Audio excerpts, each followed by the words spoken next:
16편 뒤에 부분 좀 더 합시다. 16편 5절부터 볼게요. 16편 5절, 6절. 16편 6절. 내게 줄로 지어준 구역은 아름다운 곳에 있으며 나의 기업이 실로 아름답도다. 나를 훈계하신 여호와를 송축할지라 밤마다 내 양심이 나를 교훈하도다. 여기 이런 말씀이 나오거든요. 그러니까 여기 보면 나의 기업이 실로 아름답도다 그런 말이 나오잖아요. 나의 기업. 그러니까 지금 다윗의 현재 상황은 내가 죽기 피하나이다라고 해서 되게 어려운 상황이에요. 그러니까 다윗이 쫓기는 상황이고 어려운 상황인데 그 어려운 상황 속에서 다윗은 그 자기의 기업이 아름답다, 그 기업을 이야기해요. 그리고 여호와께서 내게 줄로 지어주는 구역은 아름답다, 또 그런 말을 하고.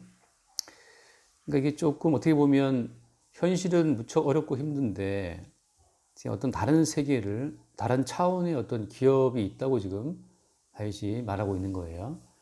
그러니까 어떤 성도의 정체성이라고 하는 것은 이 현실, 그러니까 이 땅의 현실, 세상 가운데서 형성되는 것이 아니고 성도의 정체성은 사실은 주님이 줄로 지어준 구역 혹은 나의 기업이라는 표현 속에서 다른 차원에 있다는 거죠. 성도가 인생을 살아가는 기반이 이 세상에 있는 것이 아니고 이 땅이 아니라 다른 곳에 있다. 그게 이제 말하자면 기업이라는 말을 쓰기도 했고 내게 줄로 지어준 구역이라는 말도 해요. 그러니까 성도는 어떻게 보면 이중적인 삶을 살고 있어요. 몸은 이 땅에 있는데 성도가 자기를 인식하고 자기를 이해하는 그 자기 해석이라고 하는 것은 다른 차원의 어떤 세계 속에서 이루어진다고 하는 거죠. 그러니까 성도의 뿌리, 존재의 뿌리, 또 다른 말로 말하면 가끔 제가 드린 표현처럼 성도의 생명의 원천이 다른 곳에 있다고 하는 거예요. 그러니까 성도의 생명의 원천은 다른 곳에 있다. 근데 반대로 이제 성도가 아닌 사람들, 거기 우리가 봤던 4절 말씀처럼 보자면은 다른 신에게 예물을 드리는 자는 괴로움이 더한다 그런 표현 나오잖아요. 그러니까 다른 신이라고 말을 할 때는, 그러니까 여호와 하나님, 예수 그리스도 말고 다른 신이라고 말을 할 때는 전부 다 그들의 그 토대가 이 세상에 있어요. 이 땅에 있어요. 이 세상과 땅에 있는 것이 모든 다른 신들의 특징입니다. 그러니까 다른 신들을 믿는다고 말하는 것은 전부 다 이 세상에서의 삶을 위해서 다른 신을 믿는 거예요. 그러니까 뭐 무당이든 다 마찬가지죠. 이 땅에서 뭔가 잘 되고 이 땅에서 내 존재를 지켜나가기 위해서 우리는 다른 신들을 필요로 하죠. 근데 여호와라고 하는 이분은 이 세상 자체를 심판하고 없애버린다 말씀하시면서 이 세상을 없애고 다른 차원의 어떤 하늘과 다른 차원의 땅이 있다라고 말씀하시거든요. 그러니까 우리가 다른 신과 여호와의 어떤 차이를 둘 때 이 세상에 기반을 두고 이 세상에 더 뿌리를 받고 이 땅에서의 네 모습이 전부다 이렇게 말하는 것은 다 다른 신이에요. 근데 여호와 하나님, 여기서 말하는 산업이라든지 분깃 혹은 뭐 구역, 나의 기업 이런 모든 표현들은 이 세상이 심판을 받고 사라진 그 이후에 주어지는 새로운 차원의 영역이라고 하는 거죠. 그래서 이제 이 여호와가 말씀하시는 이런 기업 구역이라고 하는 차원이라는 것은 신약적으로 말하게 되면, 예를 들면 단적으로 말하면 그냥 하나님 나라는 어디 있느냐, 하나님 나라는 성령 안에서 의와 평강과 희락이다 그렇게 말씀하시잖아요. 그러니까 성령 안에서 의와 그 평강과 희락이라고 말할 때 그런 희락이 말하자면 여기 있는 말씀처럼 나의 기업이 아름답다 그런 표현, 또 예를 들면 그 3절 말씀처럼 나의 모든 즐거움이 그들에게 있다. 오늘 11절 끝에 있는 말씀 나오지만 주께서 생명의 길을 내게 보이시리니 주의 앞에는 충만한 기쁨이 있고 주의 오른손에는 영원한 즐거움이 있나이다 하잖아요.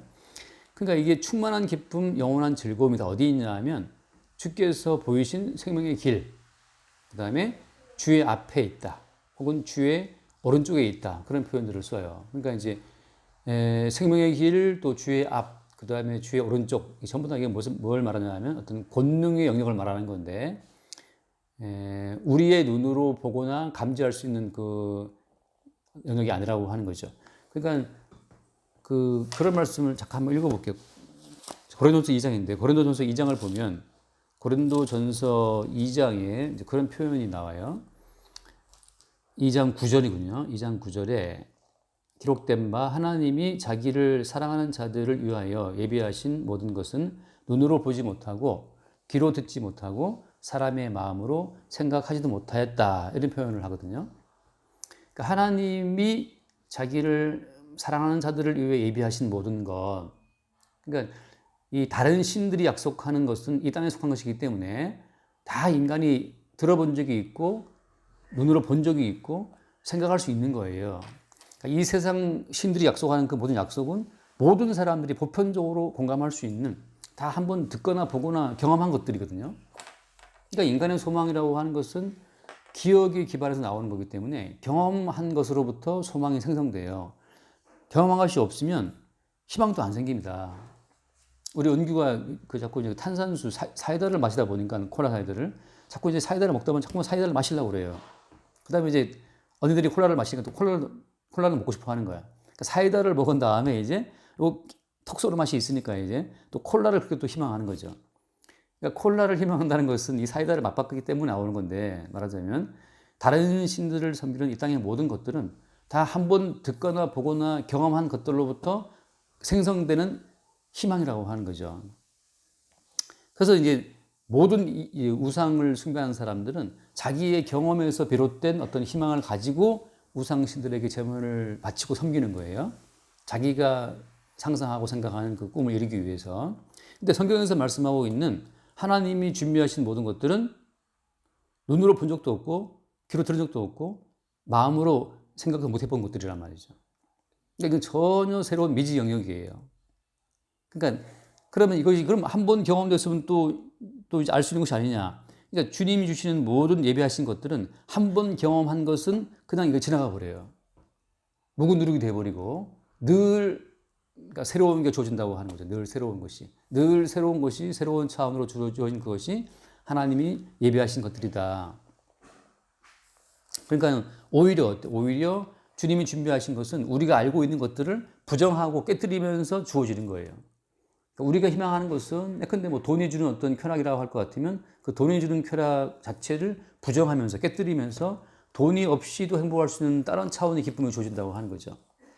그러니까 이제 그런 지금 다윗이 도피하는 중에 죽게 피한다라고 이야기를 하면서 이런 고백을 하는 것은 뭐냐 하면, 도피하는 생활은 너무 고단하고 피곤한 것이고 괴로운 거지만 목숨이 왔다 갔다 하는 위험한 상황이라서 늘 괴로운 거죠. 긴장을 풀 수 없는 상황이지만 지금 다윗은 뭘 바라보고 있냐 하면 다른 차원의 기업, 다른 차원의 산업이라고 하는 것을 다윗이 지금 바라보고 있는 거예요. 그리고 도피 중에도 수시로 주님이 공급하시는 그 기업의 아름다움을 다윗이 지금 경험하고 있다는 사실을 고백하고 있는 겁니다. 그러니까 물론 이제 한번 경험한 것은 지나가 버린 거기 때문에 다 이제 못 누르기 때문에 의미가 없어요. 늘 새로운 것만 의미가 있는데 저의 개인적인 경우로 봤을 때는 가장 기쁘고 즐거웠던 때는 정말 아무것도 없을 때가 있었거든요. 정말 그때 전도사 뭐 사례비가 50만 원, 60만 원 그때였는데 그 사례비 받는 날 그 치킨 한 마리를 사가지고 집으로 돌아갈 때, 그래서 그 한 마리를 놓고 이제 먹을 때가 있었는데 우리 가족이. 근데 그렇게 살 때가 돌아보면 아무 걱정 의심이 없을 때였어요. 그때는 신용카드도 없었고 아무것도 없었거든. 그냥 그 신학대학원 다니면서 학교 갔다가 와서 교회 일하고 또 뭐 와이프랑 놀고 뭐 그게 전부 다 했는데, 그러니까 예를 들면 돌아보면 그때가 가장 아름다웠던 때였어요. 지금 생각해 보니까. 그러니까 말하자면 그것은 내가 생각해 본 적 없는 기쁨이었어요. 이건 지금 자세한 말을 내가 할 수가 없는데, 아무튼 그런 경험처럼 지금 다윗은 도피 중에 있지만 도피 중에 있는 사람이라고는 도저히 인정할 수 없는, 도피 중에 있는 사람이 맛볼 수 없는 새로운 차원의 지금 기쁨을 다윗은 말하고 있는 거거든요.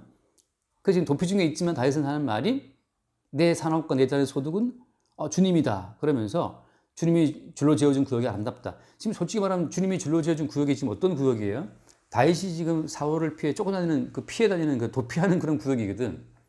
근데 남들이 볼 때는 도피하는 그 도망자의 삶인데 그 도망자의 영역 가운데 도저히 그들이 알 수 없는 다른 기쁨이, 아름다운 어떤 그런 축복이 그 속에 있다는 사실을 말하고 있는 거예요.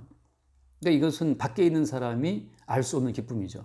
밖에 있는 사람이 볼 때는, 그러니까 다른 신에게 예물을 드리는 사람이 볼 때에는 좀 도망자의 삶이고 피곤한 삶이고 목숨이 왔다 갔다 하는 삶이기 때문에 참 괴로운 삶인데, 그 이면 가운데 다윗은 말하기를 내 기업이 아름다운 곳에 있다라고 말을 한다는 거죠. 그러니까 아까 말한 것처럼 주님의 나라가 어디 있느냐, 하나님 나라는 성령 안에서라고 말할 때 표면적으로 볼 때는 도망자의 삶인데 성령이라고 하는 영역이 그 외에 덮어 씌우게 되면 거기에 아름다움이 있다고 하는 거예요. 그러니까 뭐 다른 예를 들면 그렇죠. 다른 예를 들면 베드로와 요한이 그 성전에 올라갈 때, 기도하러 올라갈 때 그 안진뱅이를 봤잖아요. 그 안진뱅이를 보고 치료한 사건 알죠? 그래서 금과 은은 내게 없지만, 그 금과 은과 베드로와 요한 자체는 그 이 세상 신들이 추구하는 어떤 그런 재물의 복이 없었어요. 돈이 없었거든. 근데 금과 은은 내게 없지만 내게 있는 것이 있다라고 말하면서, 내게 있는 것이 뭐가 있다고 그래요? 내게 있는 것으로 내게 주노니, 내게 있는 것 뭐냐면 나사렛 예수 그리스도의 이름이라고 그러거든요. 그러니까 금과 은은 없지만 그 안지명이 거지한테 내가 너에게 줄 것은 돈은 나한테 없지만 내게 있는 것이 있다라고 하면서 나사렛 예수 그리스도의 이름으로 일어나 걸으라라고 일으키거든요. 그 나사렛 예수 그리스도의 이름이라고 하는 그것이 그 베드로와 요한에게는 그의 산업이었고, 그의 소득이었고, 그의 분깃이었고, 그의 구역이었고, 그의 기업이었다고 하는 거예요.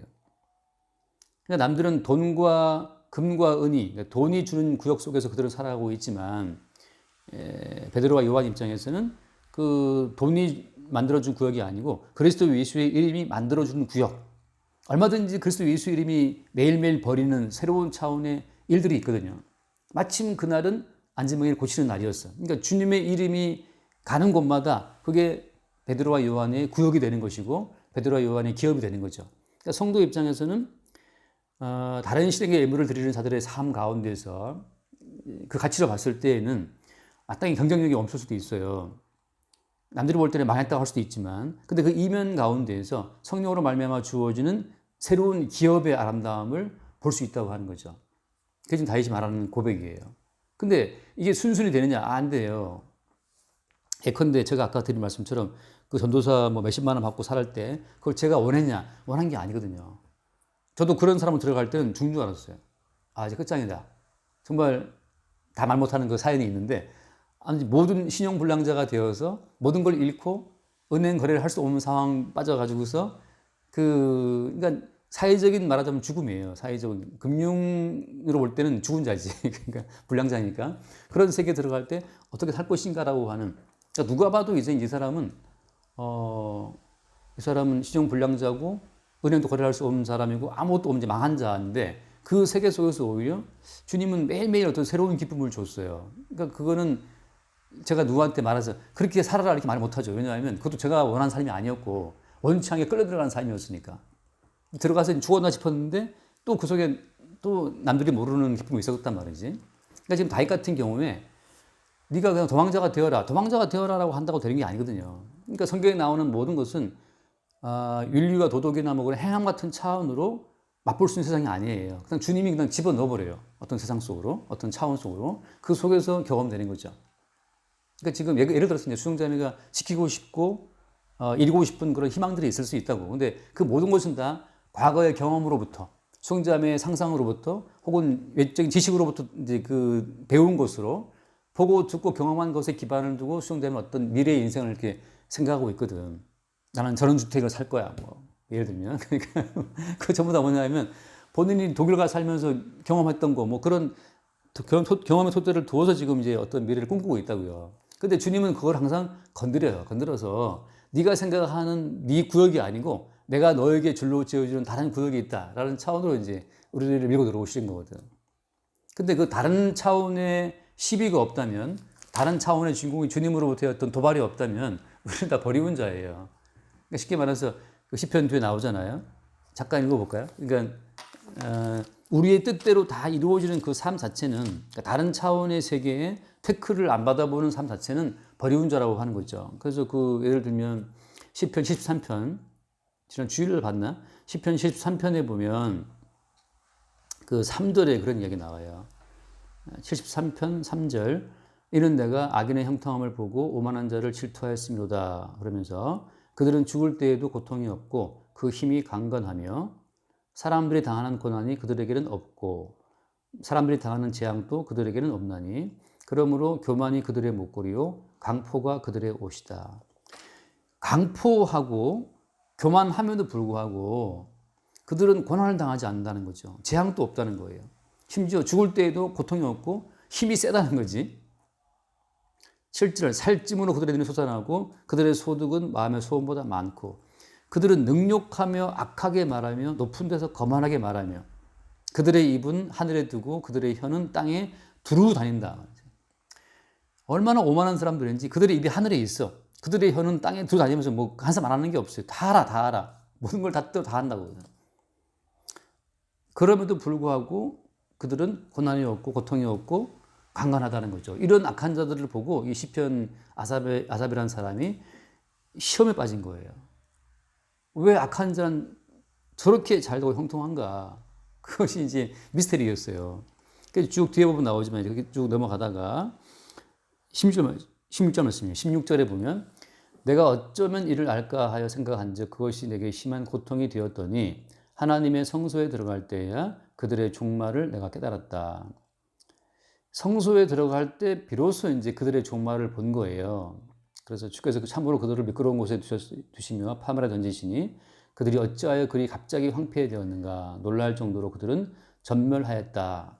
이제 그들의 멸망이 갑자기 닥쳐온다는 것을 이제 이 사람이 이야기를 해요. 아삽이라는 사람이. 그리고 끝에 하는 말이 뭐냐면은 예를 들어서 25절 말씀 하늘에서는 주 외에 누가 내게 있으리요 땅에서는 주밖에 내가 사모할 리가 없나이다.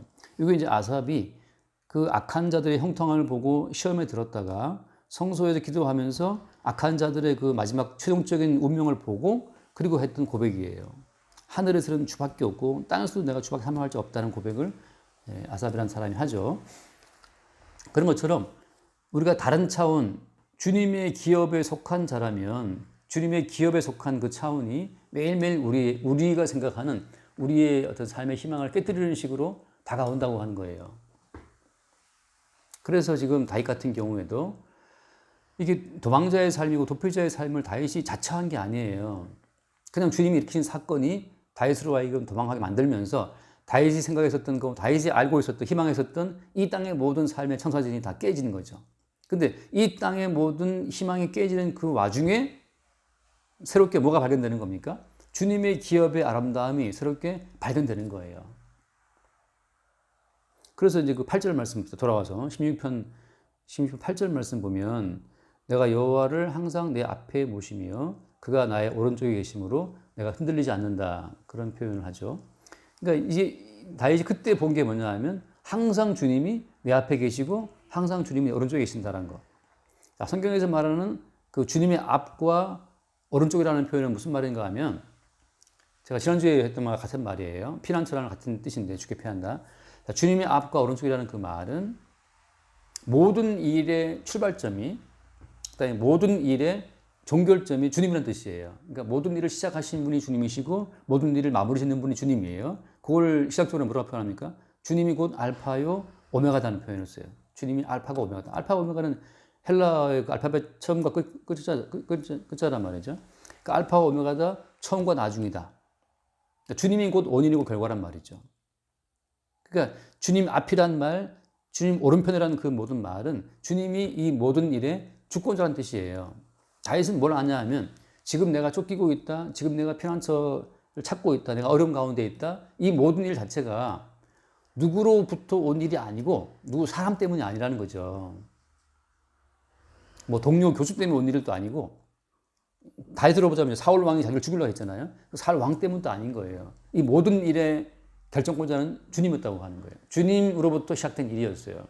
자, 그때 뭐 이 모든 일의 원인과 과정과 결과가 주님이라는 사실을 보는 그 사람 비로소 그 마음속에 뭐가 있다? 내가 흔들리지 않는다. 그때 흔들리지 않는 거예요. 우리가 보이는 사람에게 원인을 두게 되면 사람은 좋았다 싫었다 변덕이 심해요. 근데 주님의 이 모든 계획은 그 창세 전부터 이미 계획된 일이기 때문에 확정된 그 뜻대로 모든 일이 돌아간단 말이죠. 그래서 오른쪽, 다시 말하면 이게 주님이 앉아 계시는 자리인데 내 앞에 모신다, 오른쪽에 계신다 그 말 자체는 모든 일 자체를 버리시는 분이 주님이다. 그러니까 다시 지금 도피하는 이 도망자의 삶 가운데에도 요동치 않는, 흔들리지 않는 어떤 안정감을 누린다라고 하는 것은 이 일의 출처가 보이는 사람이 아니고 주님이라고 하는 사실을 알 때, 그때 비로소 이제 흔들리지 않는 요동함이, 요동치 않는 흔들림이, 요동치 않는 안정감이 있다고 하는 거예요. 그 사실을 알 때 9절 말씀 봐요. 9절에 보면 이러므로 내 마음이 기쁘고 나의 영도 즐거워하며 내 육체도 안전히 산다. 그런 표현을 하거든요. 자, 그러므로 내 마음이 기쁘다. 뭘 알 때? 왜 기쁜 겁니까? 이 모든 일의 원천이, 이 모든 출처가 주님이라는 사실을 알 때. 그래서 이게 약간 논쟁이기도 한데, 마귀는 누가 만들었어요, 마귀는 주님이 만들었죠. 그래서 어떻게 보면 간단한 문제인데, 자, 욥의 10명의 아들, 딸 다 죽인 자가 누굽니까? 욥이라는 사람의 그 훌륭한 인격자의 모든 아들, 딸을 죽인 자가 누구였어요? 욥기로 보면 나오죠. 마귀였어요. 사탄이었다고. 욥의 모든 재산을 다 탕진케 한 자가 누구였어요? 다 가져간 자가 누구였습니까? 마귀였어요. 욥기로 보면 나오지만 욥의 몸에 심각한 병이 들게 한 사람은 누구였습니까? 존재는 마귀였어요. 근데 욥기에 나온 단자가 있죠. 그 마귀로 하여금 그렇게 욥의 아들, 딸을 다 죽이도록 결제하신 분이 누구였어요? 최종 결제하신 분이 하나님이에요. 그러니까 마귀 자체도 결국 하나님의 결제 속에서 움직이고 있다고 하는 거죠. 따라서 하나님의 결제 바깥에서 벌어지는 일은 아무것도 없어요. 자, 이러므로 내 마음이 기쁘다라고 하는 것은 지금 나를 죽이려고 하는 그 사울 왕의 그 창을 피해 도망 중에 있는데, 그 도망 중에 있지만 이 모든 도망자의 삶 자체도 누가 결국은 결제하신 것이다? 이게 주님이 결제하신 거예요. 주님의 결제로 말미암아서 내게 벌어진 일임을 알 때 왜 다윗이 기쁜 겁니까? 주님으로부터 왔다는 그 말은 결국 자기의 운명이 어디 가운데 있다? 자기의 운명이 주님 속에 있다고 하는 거죠. 한자로 운명이라는 거 어떻게 쓰는지 알죠? 그죠?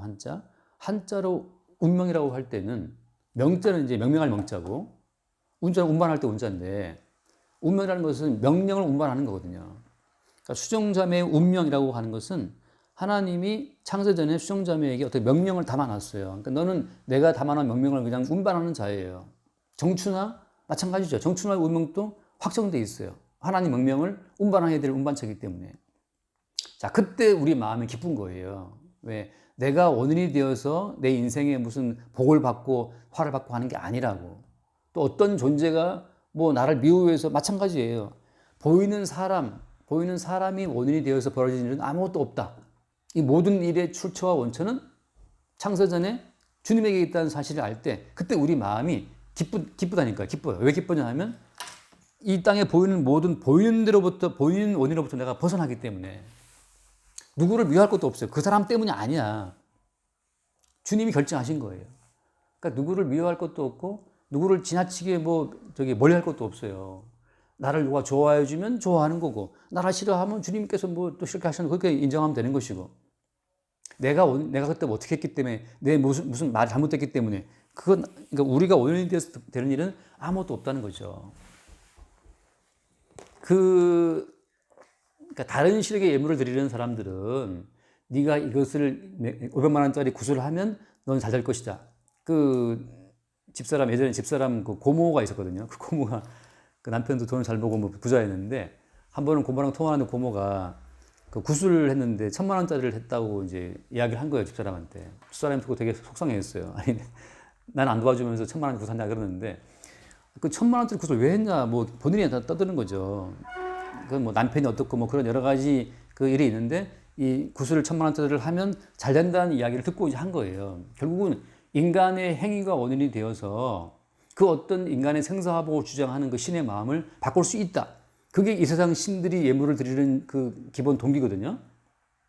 근데 성경에서 말하는 것은 뭐냐 하면, 인간이 원인이 되는 것은 아무것도 없고, 애초부터 창세전부터 주님이 확정해 놓으신 그 계획대로, 주의 뜻대로 된다는 사실을 말하고 있는 거죠. 그때 그래서 우리는 이제 이 땅의 모든 복잡한 인간 관계 하설로부터 우리가 자유를 누리는 거예요. 어떤 인간도 하나님의 결제하심 없이는 우리에게 뭘 할 수가 없어요. 그래서 예수님 하신 말씀처럼 너희 머리털 하나도 상치 못한다는 말씀 하시잖아요. 머리털 하나도 만지지 못해요, 악한 자가. 주께서 우리를 지키심에. 그럴 때 우리 마음이 기쁘고 내 영도 즐거워한다. 내 육체도 안전히 산다.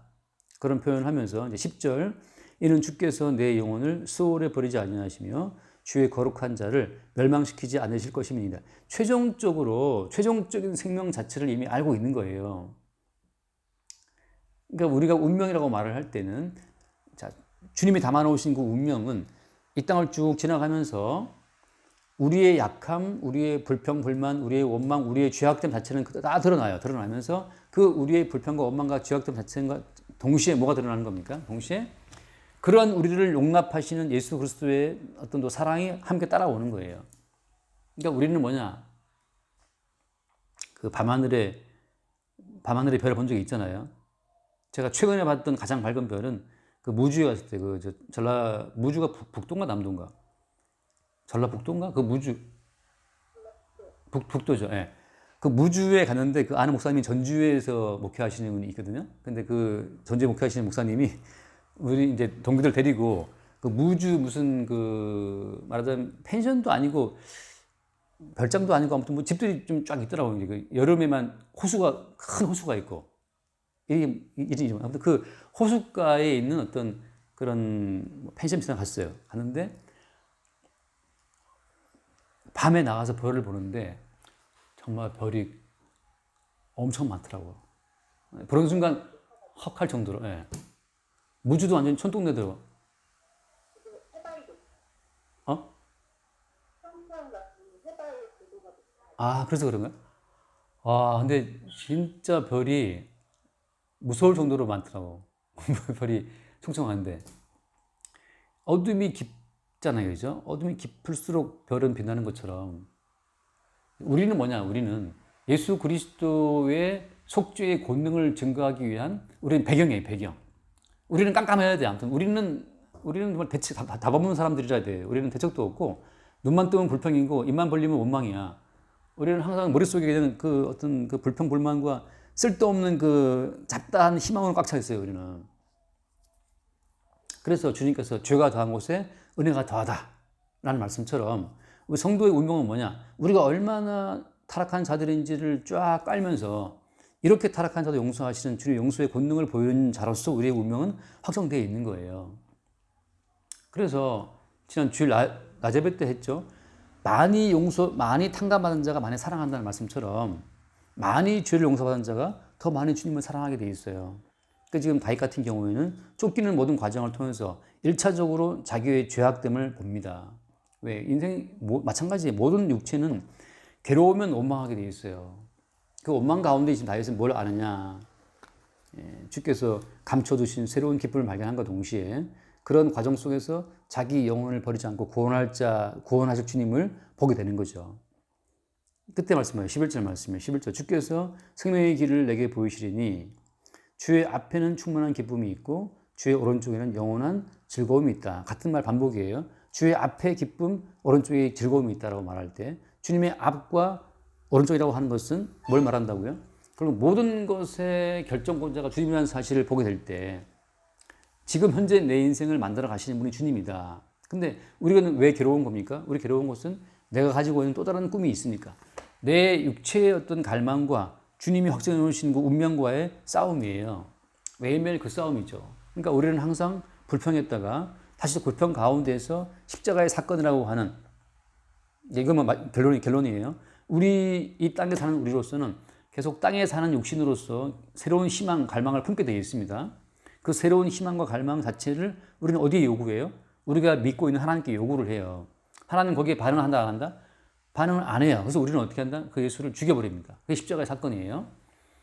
우리의 갈망과 희망의 배후에는 뭐가 있어요? 우리의 갈망과 희망의 배후에는 마귀가 있어요. 그 마귀의 영이 우리를 사주해서 결국 십자가 사건을 발생시키는데 그 과정 속에서 주님은 우리를 주님의 용서하시는 피로 덮음과 동시에 주님이 준비해 놓으신 다른 세계의 차원을 우리 가운데 보이시는 거예요. 다시 말하면 우리가 추구하는 삶이 허상이었다고 하는 거죠. 우리가 추구하는 욕망 자체가 허상이었어요. 선악과를 먹으면 엄청 지혜로워질 것처럼 그 먹음직하고 보암직해서 그냥 먹고 싶어서 환장해서 그걸 먹었는데 먹고 난 이후의 삶은 부끄러움이에요. 마찬가지로 우리가 갈망하는 삶이 있잖아요. 우리가 갈망하는 삶이 이루었다고 칩시다. 우리가 갈 만한 삶을 이루면 그 삶이 영광이 되고 기쁨이 되느냐? 우리가 갈 만한 삶을 이루는 순간 그것이 우리에게 부끄러움이 됩니다. 뭐가 부끄러움이 되냐? 성경에서 말해주고 있는 것은 어떤 인간, 모든 인간이 마찬가지예요. 자기가 원하는 것을 이루었을 때 마지막에 아까 시편 봤던 말씀처럼 마지막은 멸망이 될 수도 있고 그것이 끝내 그에게 만족이 안 돼요. 그래서 모든 인간은 점점 악마가 되는 거예요. 왜? 하나의 희망이 이루어졌을 때 하나의 희망으로 만족하느냐? 아니거든요. 하나의 희망은 두 개의 희망의 갈증을 불러일으켜요. 두 개의 희망은 세 개의 희망의 갈증을 불러일으키고 끝없이 경험으로부터 새로운 꿈이 피어나요.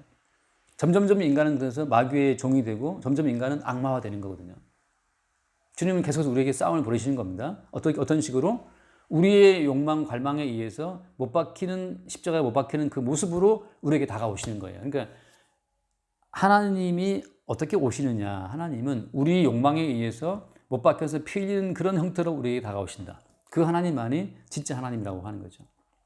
그래서 오히려 우리 위해 죽임당하신 예수 그리스도 그분으로 위해 주어지는 새로운 차원의 즐거움을 다윗은 이제 기쁨이다, 또 즐거움이다, 또 생명의 길이다 그런 식으로 이제 표현하고 있는 거예요. 그러니까는 이제 그 우리의 갈망에 의해서 못 박힌 예수 그리스도라고 하는 그 십자가 현장에 서게 되는 경우에는 모든 갈망과 욕망이 그 순간 사라져 버려요. 그리고 주님께서 그러니까 우리는 예수를 박대했지만 그 박대 받으신 그 주님이 우리에게 베푸시는 그 호의와 사랑으로 말미암아 우리는 주님을 향한 사랑을 고백하게 되죠. 그래서 그 얘기 유명한 게 알죠? 베드로가 예수님 세 번 부인했잖아요. 그리고 어떻게 했어요? 그리고 갈릴리로 도망가 버렸어. 갈릴리에 가서 갈릴리 바닷가에서 고기 잡잖아요. 고기 잡는데 아침에 예수님이 찾아오죠. 그죠? 갈릴리 바닷가 정말 잔잔하더라고. 아침 같은 게. 밤에는 막 바람 불어서 진짜 무서운데 너무나 잔잔한데 그 아침에 예수님이 바닷가에 가서 베드로가 잡아온 고기하고 떡이랑 준비해서 조반을 먹으면서 베드로한테 했던 질문이 뭐예요? 네가 날 사랑하느냐? 사랑하느냐? 지금 사랑을 물어봐요. 그러니까 베드로 입장에서는 예수를 세 번 부인하고 예수를 버리고 도망쳐서 지금 어부가 된 입장인데 찾아오신 예수님의 베드로가 정말 뭐랄까 미안하지만 사랑을 고백하죠. 내가 주를 사랑하는 줄을 주님 아신다라고 고백하죠. 그러니까 예수를 더 이상 부인한 자의 입장에서는 뭘 바랄 것이 없어요. 그때부터 이제 베드로는 예수님 뜻대로 움직이게 되는 삶을 살아가는 겁니다. 그러니까 십자가의 사건 속에서 우리의 실체를 본 자는 더 이상 뭘 바랄 것이 없어요. 주님이 주시는 그 모든 것을 다만 용서의 선물로 받고 살아가는 거죠. 아무튼 인생은 힘들어요. 힘든 것 통해서 우리는 주를 찌르게 되고 그 찌르는 사건 속에 다시 주의 용서를 받게 되고 이 반복이라고 하는 거죠. 여기까지 합시다. 30분이 넘었어. 순자매 기도하고 날 마칠게요.